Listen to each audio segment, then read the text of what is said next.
Break के बाद एक बार फिर से स्वागत है आपका। खबरों का सिलसिला शुरू करेंगे। फरवरी 2022 से रूस और यूक्रेन के बीच जंग दिन ब दिन और भीषण होती जा रही है। इस जंग में रूस ने यूक्रेन पर अब तक कई बार बड़े हमले किए और इसी के साथ यूक्रेन को पूरी तरीके से दहला दिया। और अब एक बार फिर से रूस ने यूक्रेन पर बड़ा हवाई हमला किया है। रूस ने एक रात में यूक्रेन पर 600 से ज्यादा ड्रोन और मिसाइल दागे हैं। इन हमलों में कम से कम 4 लोग मारे गए हैं और कई अन्य घायल हुए हैं। रूस ने यूक्रेन के अलग अलग शहरों पर रात भर ड्रोन और क्रूज मिसाइलों से अटैक किए हैं। यूक्रेन पर रूस का यह अटैक अब तक का सबसे बड़ा हमला माना जा रहा है। वैसे रूस ने कुछ दिनों पहले भी यूक्रेन पर 700 से ज्यादा ड्रोन दागे थे। जाहिर सी बात है कि अब जेलेंस्की पर रूस पर जोरदार हमले की तैयारी में जुट गए हैं। और दूसरी तरफ यहाँ पर यूक्रेन को अब अमेरिका से भी मदद मिलने जा रही है। उससे पहले रूस के ये हमले तेज हो चले हैं। यूक्रेन पर रूस का एक बार फिर से ये बड़ा हमला देखा गया। यूक्रेन के कई शहरों पर रूस ने अटैक किया है। 600 से ज्यादा ड्रोन हमलों से यूक्रेन को दहला दिया है और इसी के साथ शायद ड्रोन अटैक से पूरा यूक्रेन इस वक्त थर्राया हुआ है। 26 से ज्यादा क्रूज मिसाइल से अटैक किया गया है।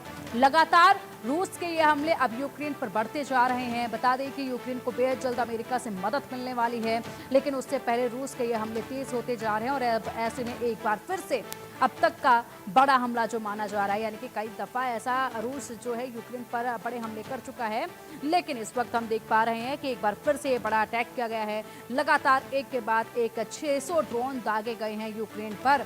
3 ऐसे शहर जिनको यूक्रेन में सबसे ज्यादा सुरक्षित माना जाता था, उन 3 शहरों को टारगेट किया है इस बार रूस की तरफ से। और इसी के साथ यहाँ पर सैन्य ठिकानों को भी लगातार टारगेट रूस की तरफ से किया जा रहा है। लगातार ये हमले जिस तरीके से बढ़ रहे हैं, ऐसे में ये समझा जा सकता है कि अमेरिका से मदद मिले यूक्रेन को, उससे पहले और भी ज़्यादा रूस की मंशा है यूक्रेन को कमज़ोर करने की। इसीलिए अब इन हमलों में तेज़ी देखी जा रही है। हालांकि अब यूक्रेन का मनोबल भी बढ़ा है, क्योंकि पूरी तरीके से अमेरिका जो है वो साथ खड़ा है यूक्रेन के और मदद मुहैया करा रहा है। मदद जैसे ही मिलेगी उसके बाद यूक्रेन की तरफ से भी हो सकता है ये अटैक जो है वो और तेज़ होते नजर आएंगे। यूक्रेन पर रूस ने प्रचंड प्रहार कर दिया है। रूस का यूक्रेन पर एक बार फिर से ये बड़ा अटैक देखा जा रहा है। ताबड़तोड़ अटैक किए जा रहे हैं। रूस ने यूक्रेन पर एक बार फिर हवाई हमला किया। यूक्रेन के कई शहरों पर रूस ने हमला किया है। 600 से ज्यादा ड्रोन हमले किए गए हैं। शायद ड्रोन अटैक से भी यूक्रेन थर्राया हुआ है। लॉन्ग रेंज मिसाइल से भी बड़े हमले किए गए हैं यूक्रेन पर रूस द्वारा। 26 से ज्यादा क्रूज मिसाइल से अटैक किए गए। TU-95, TU-160 बॉम्बर से हमले किए गए हैं। यूक्रेन का दावा है कि ज्यादातर हमले नाकाम हुए हैं। रूस और यूक्रेन के बीच में फरवरी 2022 से ये युद्ध जारी है।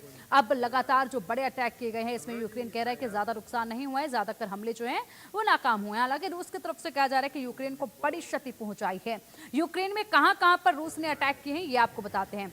कीव, जहां पर लगातार पहले से ही हमलों का सिलसिला जारी है। इसी के साथ डोनेस्क और फिर लवीव और Zaporizhzhia, Luhansk, Sumy, Odesa, Kherson, Mykolaiv और साथ ही साथ प्रोकोवस्क और पोल्टावा, ये वो जगह हैं जहां पर टारगेट करके हिट किया गया है रूस की तरफ से। यूक्रेन के ये तमाम शहर जो कि सुरक्षित माने जाते थे, उन्हीं को टारगेट किया गया है। रूस ने यूक्रेन पर कैसे हमले किए हैं ये भी आपको बताते हैं। ड्रोन अटैक किए गए हैं, बैलिस्टिक मिसाइल दागी गई हैं, क्रूज मिसाइल दागी गई है, रॉकेट से भी हमले किए गए हैं। Cruise missile, ballistic missile, drone attack, rocket से हमले किए गए हैं। यानी कि एक के बाद एक लगातार यहाँ पर जिस तरीके से इन मिसाइलों से बड़े अटैक किए गए हैं, ऐसे में यूक्रेन में जाहिर सी बात है बड़ा नुकसान हुआ है। रूस की तरफ से तो यही कहा जा रहा है कि बड़ा नुकसान हुआ है यूक्रेन को, लेकिन यूक्रेन फिलहाल इससे साफ तौर पर मना कर रहा है। यूक्रेन की तरफ से अब यही कहा जा रहा है कि ज्यादा नुकसान नहीं हुआ है, क्योंकि ज्यादातर हमलों को नाकाम कर दिया गया है। अब इसी पर अधिक चर्चा के लिए हमारे साथ हमारे खास मेहमान जुड़ चुके हैं। खास मेहमानों का रुख करेंगे विदेशी मामलों के जानकार प्रोफेसर मनोज कुमार जी हमारे साथ है। सर, बहुत स्वागत है आपका इंडिया न्यूज पर। और साथ ही defence expert retired colonel TP Tyagi ji हमारे साथ है। सर, बहुत स्वागत है आपका भी इंडिया न्यूज पर। टीपी त्यागी सर, सबसे पहले आप ही का रुख करना चाहूंगी मैं। अमेरिका से मदद मिलने का जैसे ही ऐलान हुआ, मदद मिलने से पहले ही रूस ने यूक्रेन पर हमले तेज कर दिए हैं और अब एक बार फिर से बड़ा हमला किया गया है। यानी कि इसको ये समझा जाए कि जब तक मदद मिलती है तब तक जितना हो सके यूक्रेन को नुकसान पहुंचा दिया जाए। जी हाँ, मैं इसके पीछे दो छुपी हुई बातें बताता हूँ। देखिए, ये तो क्लियर है कि रशिया ने बैलिस्टिक मिसाइल से, क्रूज मिसाइल से, ड्रोन से, ग्लाइड बॉम्ब से अटैक किया है, जिसमें इस महीने के अंदर ही करीब 200 से ज्यादा यूक्रेनी मारे गए हैं। अगर इसे कंपेयर करें तो पिछले साल जून के मुकाबले जो अब रशिया ने ताबड़तोड़ हमले किए हैं वो 10 गुना ज्यादा है। और ये हमले इसलिए तेजी से किए जा रहे हैं ताकि इससे पहले कि अमेरिका और यूरोप की मदद उसे पहुंचे, तो उसको बुरी हालत में कर दिया जाए। यहाँ तक तो ठीक है। जो उसके पुराने एम थे रशिया के, वो भी वो मेंटेन कर रहा है। लेकिन उसके अलावा दो नई चीजें हैं इसमें। पहली बात तो ये है कि अगर आप गौर करें तो रशिया ने डोनेस्क के वेस्टर्न रीजियन में उन माइंस के क्षेत्र के ऊपर हमला किया और उन पर कब्जा किया जिस एरिया में लिथियम की माइंस थी, यानी कि रेयर अर्थ मटेरियल में लिथियम की माइंस थी। तो पहला एक तो ये चीज सामने नजर आ रही है कि रशिया उन क्षेत्रों के ऊपर जल्दी से जल्दी कब्जा करना चाहता है जिनके अंदर यूक्रेन में रेयर अर्थ मटेरियल है, ताकि यूक्रेन की अमेरिका के साथ बार्गेनिंग पावर को खत्म किया जा सके। क्योंकि यूक्रेन ये कहकर कि मैं अमेरिका को देने के लिए तैयार हूं, अगर अमेरिका मदद करे तो यूक्रेन की बार्गेनिंग पावर को खत्म करना। दूसरा, हमले में जेपोरेजिया में या ओडेसा में या खार्किव में या सुमी में या नीपर में, यहाँ तो हमले पहले भी होते रहे हैं। लेकिन लवीव में हमले पहले भी हुए, लेकिन लवीव में जिस सीवियरिटी से हमले किए गए हैं वो इसलिए किए गए हैं कि अमेरिका और नेटो से आने वाले हथियार पोलैंड में आते हैं और पोलैंड से वो लवीव में आते हैं और लवीव से फिर वो फ्रंट लाइन में भेजे जाते हैं ईस्टर्न पार्ट ऑफ यूक्रेन के अंदर। तो लवीव के ऊपर स्पेशली हमला करना और उन एरियाज को अपने कंट्रोल में लेना जो यूक्रेन को रेयर अर्थ मटेरियल की वजह से बार्गेनिंग पावर देते हैं, ये दो नई चीजें हमले में। और ये तो है ही कि अचानक हमले बढ़ा दिए गए हैं ताकि अमेरिका के हथियार आने से पहले ही हो जाए। लेकिन अमेरिका के जो हथियार आ रहे हैं उन पर भी गौर फरमाइए।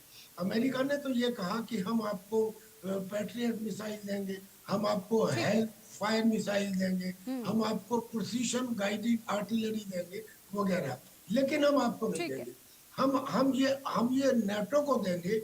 नेटो 100% उसकी कीमत हमें रिइम्बर्स करेगा और फिर नेटो चाहे तो वो आपको दे देगा। अब ठीक ये है। दो घुंडी है। पहली बात तो ये कि क्या जरूरी है कि नेटो जो हथियार मिलते हैं उनको यूक्रेन को दे दे। दूसरे, क्या जरूरी है कि नेटो 100% रीइंबर्समेंट पैसा देने के लिए तैयार हो जाए। और तीसरा, एक षड्यंत्र भी ये भी हो सकता है कि अमेरिका खुद डायरेक्ट वेपन भी देना चाह रहा हो, लेकिन आड़ लेना चाह रहा हो कि मैं नेटो के थ्रू ही भेज रहा हूँ। और यही कारण है कि क्रेमलिन ने यह कह दिया है कि अब ठीक हमें है। बिल्कुल डोनाल्ड सर, ट्रंप के त्यागी बदले। सर, आप बिल्कुल ठीक कह रहे हैं। और अमेरिका जिस तरीके से लगातार नजरें बनाए हुए है रूस पर, उसके हर हरकतों पर, ये भी काफी कुछ बयां करता है। ऐसे में मनोज सर, आपका रुख करना चाहूंगी, जो अब एक रूस की टारगेट करने की, अटैक करने की एक नई रणनीति जो देखी जा रही है, ये एक नया मोड भी इस जंग में दिखा रही है। क्योंकि अब रूस ने उन जगहों पर, उन इलाकों पर हिट किया है टारगेट करके जो सबसे ज्यादा सुरक्षित माने जाते थे। तो ये नई रणनीति, नया मोड कैसे देख पा रहे हैं आप? कि जी, एक चीज तो हम लोगों को समझना होगा कि आज का जो विश्व है वो संघर्ष हर जगह चल रहा है।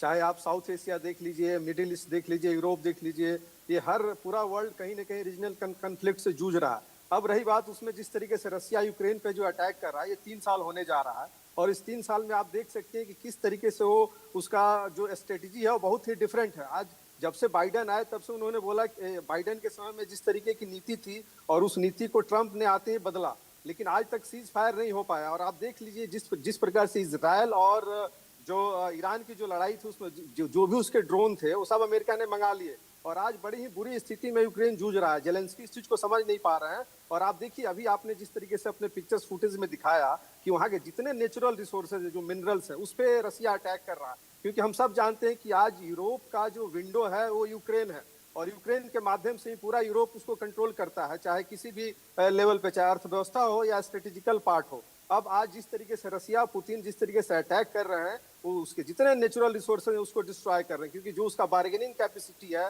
जो उसकी बार्गेनिंग क्षमता है, उसको समाप्त करने का इन्होंने प्रण ठान लिया। और एक चीज देखिए, जब से ट्रंप और पुतिन की जो टेलीफोनिक बात हुई है, उसके बाद से आप देखिए एक तरफ वो टेलीफोन से बात करते हैं और दूसरी तरफ अटैक करते हैं, तो ये मुझे लगता है कि कहीं न कहीं अमेरिका अपने आप को वहां से यूक्रेन से निकालने का प्रयास कर रहा है। और अभी जिस तरीके से त्यागी जी ने जो बताया कि नाटो के थ्रू ही अमेरिका उनको मदद करेगा, तो आप समझ सकते हैं कि इसमें क्या मामला हो सकता है। अगर उसे मदद करना है तो डायरेक्ट मदद करना चाहिए। और देखिए एक चीज आपको समझना होगा, जब जेलेंस्की की और ट्रंप की जब मीटिंग हुई थी, तो उन्होंने जिस तरीके से पब्लिक मीडिया के सामने एक तरीके से उनको ह्यूमिलेट किया, वो अंतर्राष्ट्रीय जगत में उसे कोई भी जस्टिफाई नहीं कर सकता। लेकिन जैसे ही उन्होंने कहा कि हम अपना नेचुरल रिसोर्सेज देंगे और आपका जो भी युद्ध में जो सामान है देंगे, उसके वजह से ट्रंप की नीति बदली।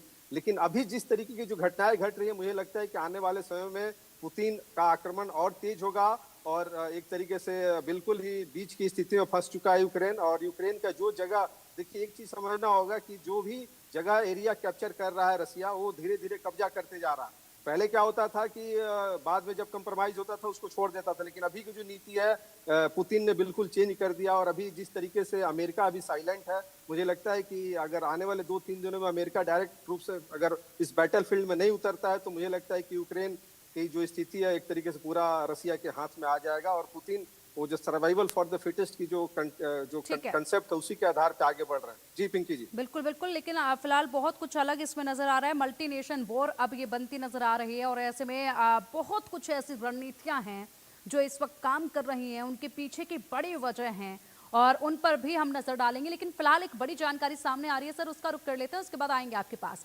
रूस यूक्रेन जंग से जुड़ी हुई एक और बड़ी खबर सामने आ रही है। डोनेस्क में रूस की भीषण एयर स्ट्राइक देखी गई है। रूस के हमले में कई यूक्रेनी ठिकाने तबाह हो गए। लगातार हमलों का सिलसिला जारी है, एक के बाद एक यहाँ पर मिसाइलें दागी जा रही हैं, ड्रोन अटैक किए जा रहे हैं। 623 ड्रोन 26 मिसाइलों से हमले किए गए हैं। अब ऐसे में यहाँ पर यूक्रेनी ठिकानों को तबाह किया गया है और तस्वीरें ये सामने आ रही हैं। त्यागी सर, आपका रुख करना चाहूंगी।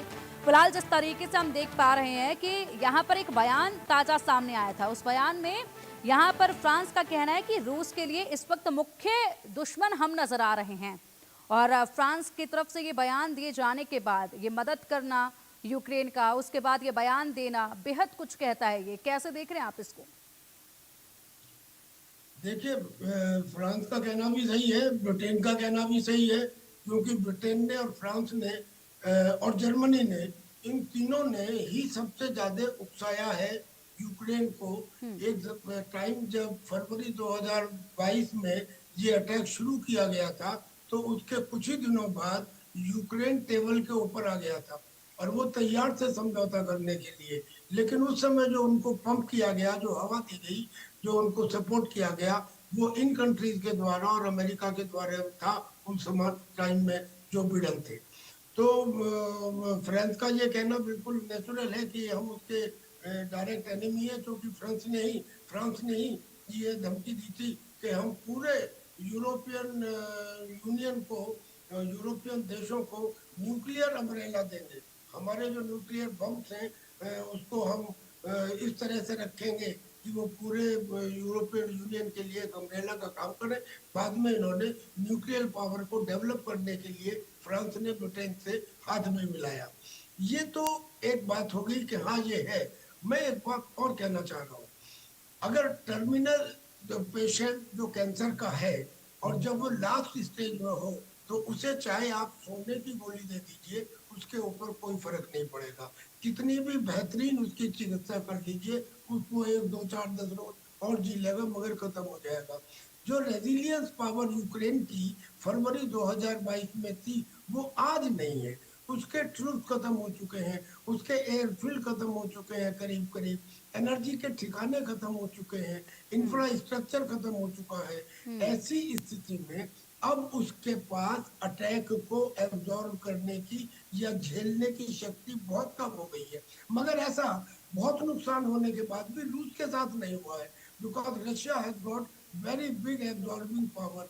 अब मान लीजिए कि रशिया और 2-4 दिन में, जब तक यूरोप से आए हुए हथियार आते हैं, इफेक्टिव होते हैं और एक्चुअली चलने शुरू होते हैं ऑन द फ्रंट लाइन, उन 2-4-5 दिनों में और अगर भयंकर अटैक करता है रशिया तो फिर यूक्रेन किस पोजीशन में होगा। यानी कि अब अमेरिका चाहे उनको पेट्रियट दे दे, एयर डिफेंस दे दे, यूरोपियन यूनियन कुछ भी कर ले, यूक्रेन का मैं समझता हूँ हार निश्चित है। और और ये अब स्वार्थ की लड़ाई है, हम्म। यूक्रेन की लड़ाई नहीं है। यूक्रेन के जो प्रेसिडेंट हैं जेलेंस्की, वो केवल अपने स्वार्थ में कि वो प्रेसिडेंट बने रहे इसलिए इस लड़ाई को आगे बढ़ा रहे हैं, क्योंकि वो जानते हैं कि अगर मैंने सरेंडर किया तो एक तो मेरे को मार दिया जाएगा, नंबर वन बात तो यही हो जाएगी, और कोई मेरा उद्देश्य पूरा नहीं हुआ। उद्देश्य इसलिए पूरा नहीं हुआ क्योंकि जो अमेरिका है वो यूक्रेन पे यकीन ही नहीं करता जी, वो तो यूक्रेन को पाकिस्तान समझता है, यानी कि अनबिलीवेबल।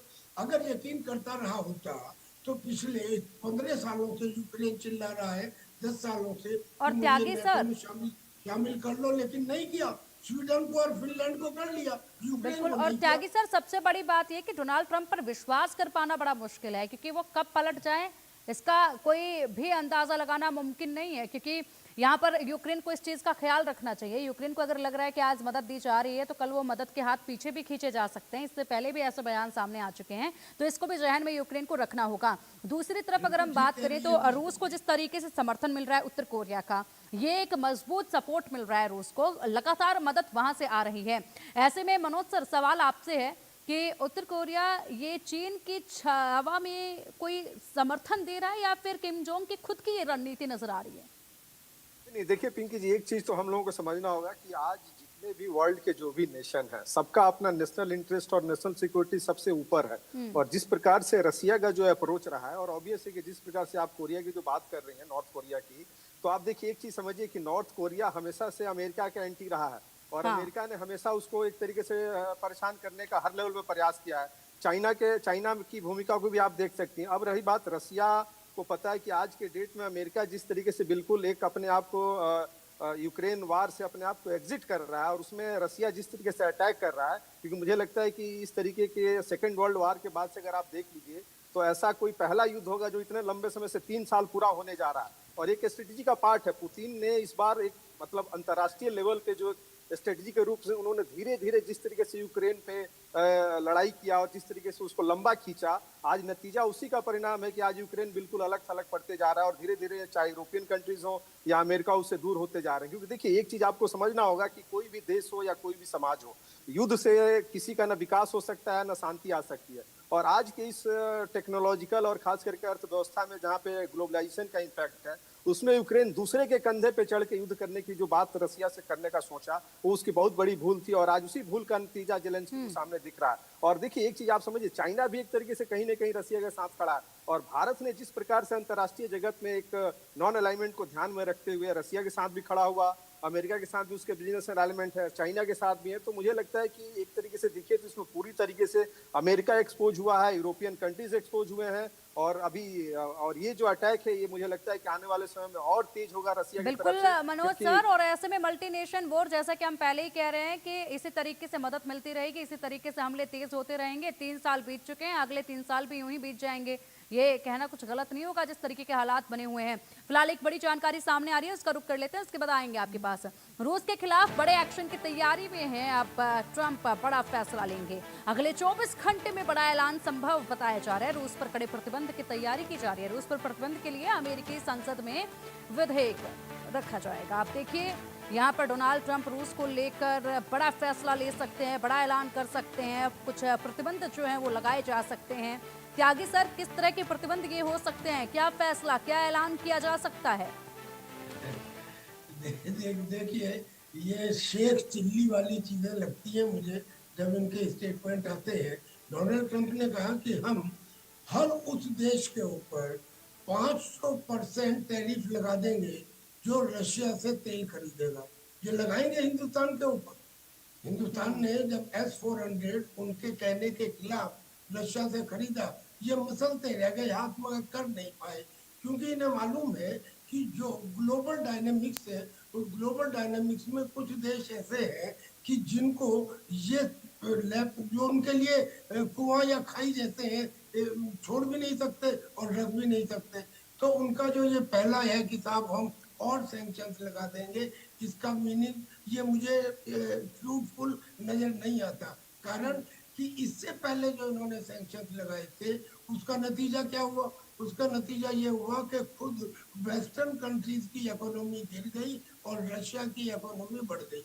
और मान लीजिए आपने ये सैंक्शंस लगा दिए, मान लीजिए थोड़ी देर के लिए, तो रशिया ने क्या किया?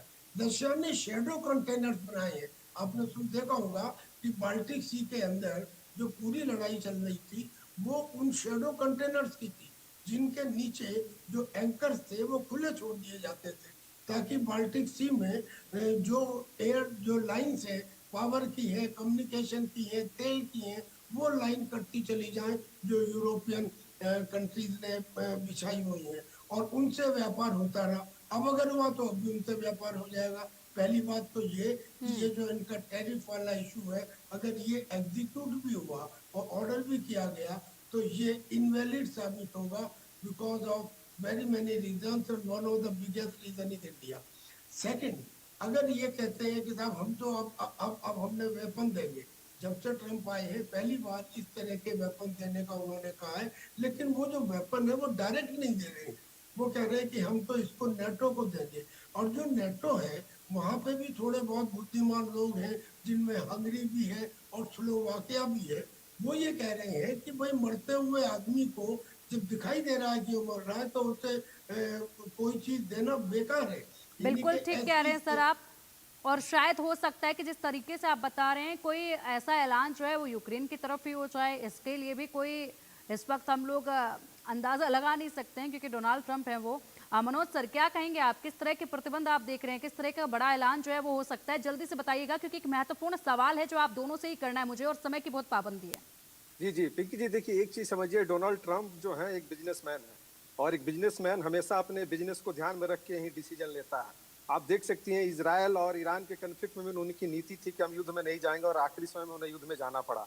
यूक्रेन के साथ भी वही स्थिति में वो आज उसको खड़ा कर चुके हैं। तो मुझे लगता है कि इनका जो जो भी ये बोल रहे हैं कि हम सैंक्शन लगाएंगे, देखिए सैंक्शन से कुछ नहीं होने वाला है। और आज देखिए इस युद्ध से अगर सबसे ज्यादा किसी को फायदा हुआ है तो रसिया की इकोनॉमी बढ़ी है, और पूरा यूरोप एक तरीके से आज इन्फ्लेशन में जा रहा है और वहाँ की इकोनॉमी डाउन हो रही है। तो मुझे लगता है कि रसिया के लिए बहुत बड़ा अपॉर्चुनिटी है। और दूसरा चीज, ये सारे डिफेंस के प्रोडक्शन वाले देश हैं, और इसके माध्यम से उन्हें एक बैटल फील्ड भी मिल रहा है, जिससे अपने हथियारों का परीक्षण कर रहे हैं और वर्ल्ड के मार्केट में इसको बेच रहे हैं। तो मुझे लगता है कि इस युद्ध से सबसे ज्यादा फायदा रसिया को हुआ है, और इसमें नो डाउट जो जो जो स्थिति यूक्रेन की बनी और डे बाय डे और कमजोर होती जाएगी, और इसमें इनके सैंक्शन लगाने से रसिया के ऊपर कोई प्रभाव नहीं पड़ने वाला। जी ठीक है त्यागी सर, एक सवाल ये कि अब तक भारत जो इस युद्ध पर बिल्कुल न्यूट्रल था, ऐसे में अब जिस तरीके के हालात दिख रहे हैं, जिस अलग लेवल पर ये नजर आ रहा है, ऐसे में क्या अब भारत का चुप रहना संभव हो पाएगा?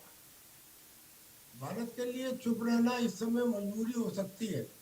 कारण ये है कि तीनों के तीनों सुपर पावर इस समय पाकिस्तान के फेवर में है।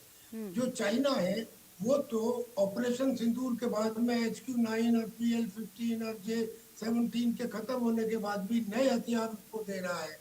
जो अमेरिका है उसने पाकिस्तान के चीफ को बुला के खिलाया है कि भाई तुम पाकिस्तान की अस्मिता गिरवी रख दो, मैं तुम्हें सब कुछ दे दूंगा। और जो रशिया है, रशिया ने भी पाकिस्तान के साथ में एक तो ये वकालत की है कि उसको ब्रिक्स में शामिल कर लिया जाए, दूसरे एक रेल लाइन बिछाई है उज्बेकिस्तान, पाकिस्तान और रशिया होते हुए, और एक मालगाड़ी का भी वो ओपनिंग करने वाले हैं अगले महीने में। यानी कि ऐसे समय में जब तीनों पावर का, मैं मानता हूँ एक्टिव कन्नाइवेंस नहीं है, लेकिन टैसिट अप्रूवल पाकिस्तान के साथ में है, ऐसे समय में हमें किसी एक साइड में जाना उचित नहीं होगा। We should continue our own interest without wavering for them. ठीक है, इसलिए क्योंकि हमने देख लिया कि हमारी ताकत जो है, जो सच्चाई की है कि ऑपरेशन सिंदूर में हमने 5 देशों को हराया, जिसके बिल्कुल अंदर अजरबैजान भी था, टर्की भी थी, चाइना भी था, अमेरिका भी था। बिल्कुल अमेरिका सही कहा भी सर एक आपने, बिल्कुल और सही कहा। मनोज पाकिस्तान सर, भी। यही सवाल आपसे है, जल्दी से जवाब दीजिएगा, समय की बहुत पाबंदी। देखिए एक चीज समझना होगा कि भारत के लिए बहुत ही फॉरेन पॉलिसीज में गोल्डन एरा है, और मोदी जी जिस प्रकार से विदेश नीति को स्थापित किए हैं, अपने आप 11 साल का इतिहास अगर देख लीजिए जिस तरीके से, तो मुझे लगता है कि ये अभी का जो स्टैंड है कि नेशनल इंटरेस्ट सबसे पहले है। और आज हम रसिया के साथ भी इंगेज किए हुए हैं, अमेरिका के साथ भी इंगेज किए हैं, और चाइना के साथ भी इंगेज किया। तो मुझे लगता है कि भारत अपनी एक जो उसकी न्यूट्रलिटी वाली जो पॉलिसीज रही है उसमें नेशनल इंटरेस्ट को ध्यान में रख के ही काम करना चाहिए, क्योंकि अभी देखिए ऑपरेशन सिंदूर में जिस प्रकार से अमेरिका चाइना ने जो रोल प्ले किया, मुझे लगता है कि भारत को आने वाले समय में उसको ध्यान में रख के एक नई रणनीति के तहत आगे अमेरिका के साथ जाना है या रसिया के साथ जाना है, इस पर सोचना होगा। क्योंकि देखिए ये आज के डेट में साउथ एशिया रीजन जिस तरीके से विश्व का ठीक है। एक सबसे पॉपुलेशन वाला एरिया साउथ एशिया जो 48 कंट्रीज को रिप्रेजेंट करता है, और उसमें भारत की भूमिका बहुत ही इंपॉर्टेंट हो जाती है कि हम किस बिल्कुल। तरीके से विदेश नीति को लेकर जाते हैं। जी बिल्कुल थैंक यू। बिल्कुल सही कहा मनोज सर आपने। बहुत बहुत शुक्रिया त्यागी सर, मनोज सर, आप दोनों का ही इंडिया न्यूज के साथ जुड़ने के लिए, महत्वपूर्ण चर्चा में शामिल होने के लिए और ये महत्वपूर्ण जानकारी हमारे दर्शकों तक पहुंचाने के लिए। इसी के साथ रुकेंगे यहाँ पे एक छोटे से ब्रेक के लिए, जल्द हाजिर होंगे। देखते रहिए इंडिया न्यूज।